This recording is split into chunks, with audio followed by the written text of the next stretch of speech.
My name is Amanda, aka DJ Allegation. I am a multi-genre DJ. Not yet a producer, but we're working on it.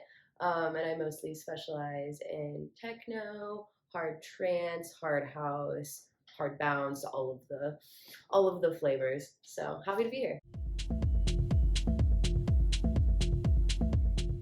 Yeah, so I think it kind of started, especially when I started going out in the New York scene a little bit more. And I was originally introduced to techno music when I was studying abroad in Paris. And so I would go to a lot of the undergrounds in Paris and also the clubs in Berlin. And so, like, that's kind of how I got into it originally. And then when I started going out in New York, specifically to like kind of the bigger clubs, I personally felt like it was kind of a monotonous sound that I was getting. It wasn't something that like deeply inspired me in the moments, and I would be there and I would be dancing and in my head, and before I learned to mix at all, I would just be mixing in like different pop songs in my head or just different like funny melodic tracks. And that's like once I kept doing that over and over again, I realized, okay, maybe I should just start mixing and see if I'm any good at it. So yeah, I think with that, it kind of like inspired me to kind of really focus on a sound, one that I've kind of gathered from other places, not necessarily Berlin, but Paris for sure, with like the neo rave sound, with a lot more acid and melody in the tracks that are often played at those parties. I kind of wanted to bring that here. And I also kind of wanted to give space for music that is not necessarily made for like cis white men. The goal at the end of the day with my sets is I would love to make like a male techno snob throw up.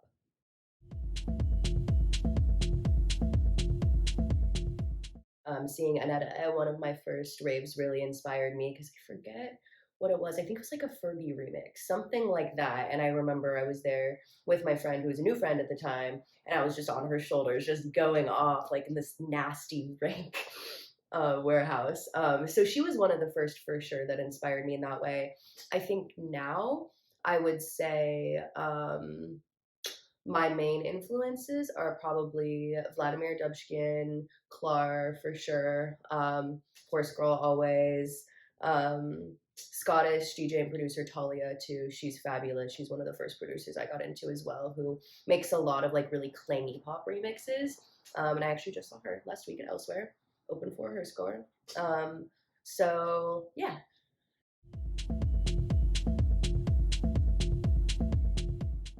yeah, so well, I in high school I had a few friends that were into raving, not necessarily like the music that I necessarily play or enjoy that much. Very like insomniac candy raver vibe, which to each their own, of course.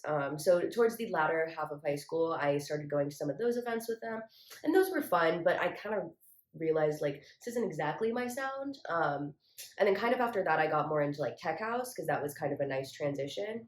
Um, and then summer of 2021, I spent pretty much the entire summer at Boston Nova Civic Club. um, and that's the first time that I was really, really like put onto techno. And I heard that I was like, oh, like this is like the type of electronic music that I like. This is a little bit more my speed.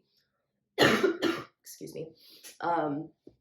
So yeah, I think kind of just wanting something different. I also think too, I've never been the type of person who really enjoys going to bars and stuff like that unless I'm like with all of my really good friends. Because one, like, unless it's a gay club, like I don't really love like a like cesspool of straight people trying to fuck each other.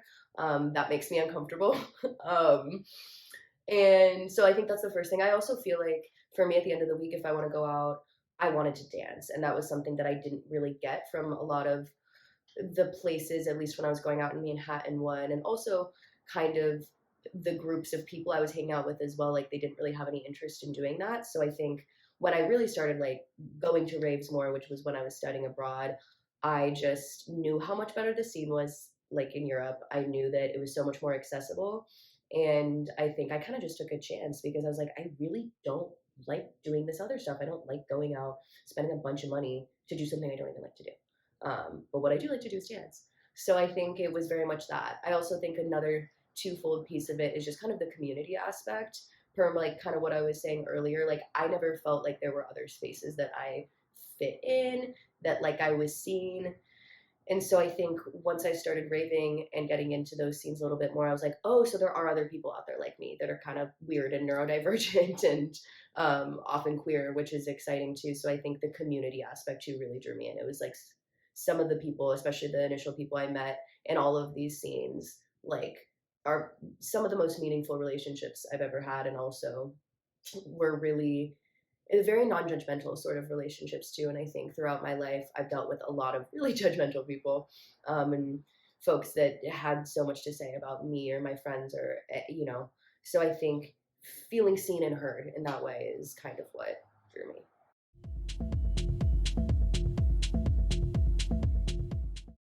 I would say, I mean, I think that there's something to be said about like my experiences in Europe. Like, I didn't speak good French. I still don't. I can't really speak German, but in Berlin, there's a lot of English there. So it was a lot easier to meet people. But nonetheless, like, I think there's always the American novelty, I think, that you get. So people are like maybe a little bit more willing to talk and hang out because of that, I think. But nonetheless, like really friendly folks. I would say here it's not as friendly all the time, I would say. Part of the reason why we're doing this collective. But I think that, New York does have a very, very distinctive sound. And although I mentioned earlier that like part of why I wanted to mix is because I wasn't vibing that much, since I've spent much more time in the scene and have gone out of like very much branched out of those kind of like staple clubs, like I realize there's a lot of folks around here who are doing a similar sound as me. It's just not headlining basement. And so I think that, yeah, I would say New York has a very distinctive sound in terms of like it's very hard groovy right now, which I love, and that's a genre that I've really been getting into recently. I think it really helps me balance like my love of like techno and like a harder kick drum, but also like being able to shake your ass, and that's really fun for me too. And also not as serious, which I appreciate too. Um, so yeah, I feel like New York now I've grown to love the sound, and I do think it has so many different facets to it. But yeah, I mean Berlin obviously is super dark and industrial, but Paris is where I really got into like fast like acid techno. So yeah, I feel like those would be the main differences. Of course, in Europe, like there's just not as many rules. There's not as many authorities trying to sort of like crack down on these sort of cultures because it's kind of already been established for much longer than it was here, just because of laws and stuff like that. Even though techno was invented in Detroit, not Berlin. Let it be known.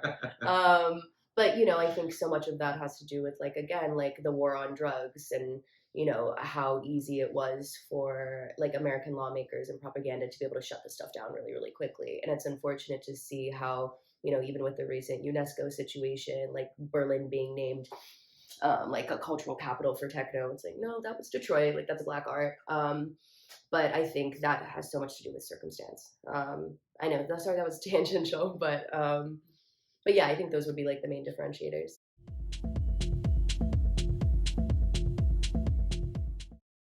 I would love to. So my name's Little Silly, DJ Allegation, and I ruminated on a DJ name for like a really long time. I didn't know exactly what it was going to be. I also like bedroom DJ'd for like 9 months before I even considered gigging. So it basically started from, I had an experience when I was abroad actually, with a group of friends, one of which being a very, very close friend. We're great now, but at the time it was really shitty. And there's a lot of nasty kind of people circling around. I didn't know them all super well, but there was a falling out between me and one person, and a lot of the folks in that group really, they first of all iced me out in a really gnarly, scary way, especially like when you're studying abroad in a foreign country, you can't really speak the language, and these are kind of like your main friends. And then kind of proceeded to just spill a lot of personal stuff about me, whether that be my mental health diagnosis, which is super inappropriate and scary, just a lot of other things that people really shouldn't be talking about, very personal things. And I think after that, I mean, I was heartbroken, I was super sad, but I would always kind of refer to like the things people say about me as like the allegations. So I named myself DJ Allegation because it's kind of like a funny way to own some traumatic shit that happened to me. And it was a way to kind of take back that power myself, and to kind of turn something that was really, really traumatizing and really, really scary into something kind of funny. And it's silly now because people, I'll meet people out and they're like, why is your name DJ Allegation? Like, for a different day.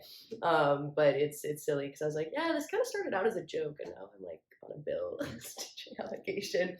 But I love it. I think at the end of the day too, as I always say, like, we can't take ourselves too seriously, especially as DJs. Like, this is funny at the end of the day, and we should keep it funny, keep it light. So yeah, that's why my name.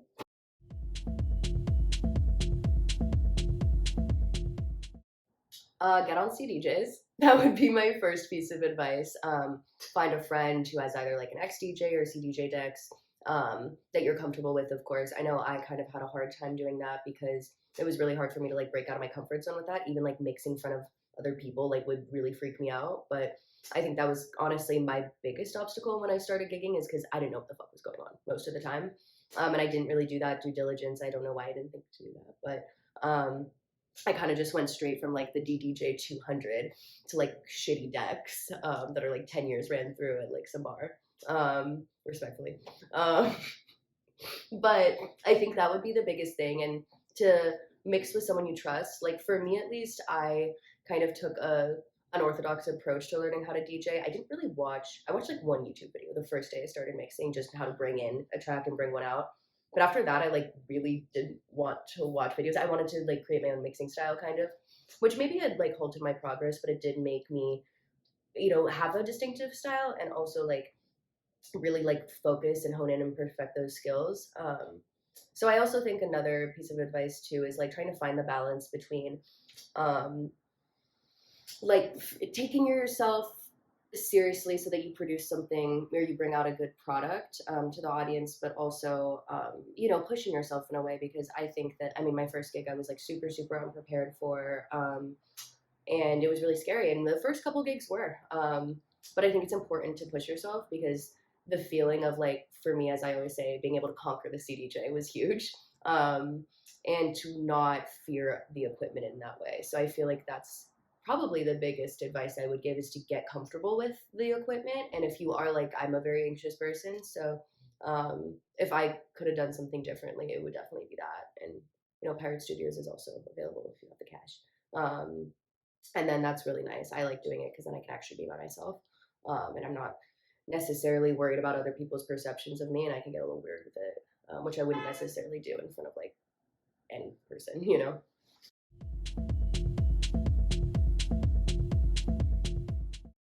Yeah, so I think it really depends, like the type of party I'm playing.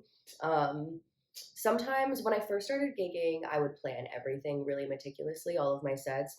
I don't really do that anymore because, one, it stresses me out a lot, and if one little thing goes wrong to me, not that maybe no one else could notice, like I will walk out of it and be like, that was horrible, when it objectively probably wasn't. Um, so I think it really depends on the party. Like, for example, a couple weeks ago, I played this queer like play party, but the party had techno in the description, so I knew I kind of had to play more techno. I couldn't get as like melodic with it, as groovy with it. I had to read the room in that way. So I think it depends. I go back and forth. So like for something like that, yeah, like it's catering to the party, it's catering to the other artists on the lineup. But for something like for our party, like I'm probably going to play a little bit more authentically to my current sound right now. Like I was literally just joking to you, I want to do an All Miss Bashful set, which I probably won't do, but it'd be fun. So yeah, I think it really depends, honestly, on the party, I would say, like through and through. And if I feel like, also it depends on like the artist before and after me too, and what they're playing and what I can predict. Because even last week I had a plan B to be with someone to close the party, and this person plays really hard techno, and that's not necessarily what I play anymore. I can play it, that's how I learned to DJ, but so I really went in expecting it to be that case, and then when we were at the party, we brought in another person to B3B with us, who has like a bit more of like a hard groovier sound, a little bit closer to my own, I would say, and so that brought in a lot more like variety. So I kind of went into this being like, oh, I'm playing a hard techno set tonight, and then it wasn't really that. It was like kind of all over the place, which I love too, because at the end of the day, like a big part of why I like to mix is to genre blend. So, so yeah, I think it's dependent on those kind of factors, and just trying to read the room and also read the other artists that you're playing with.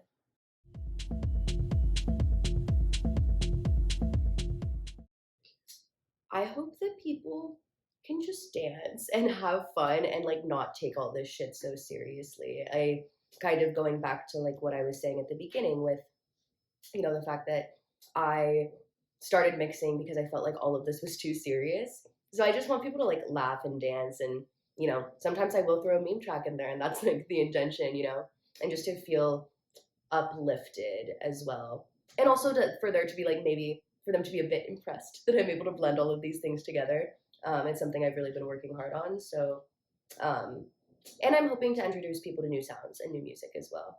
You never know like where people's backgrounds have shaped their taste in certain ways and you know like what music do they know or like or enjoy going into a night like they might have no idea like this type of stuff you play and you could be really like expanding their world, you know. So yeah, just dance yourself clean. Thank you, DJ Allegation. Of course, thank you for having me. Thank you.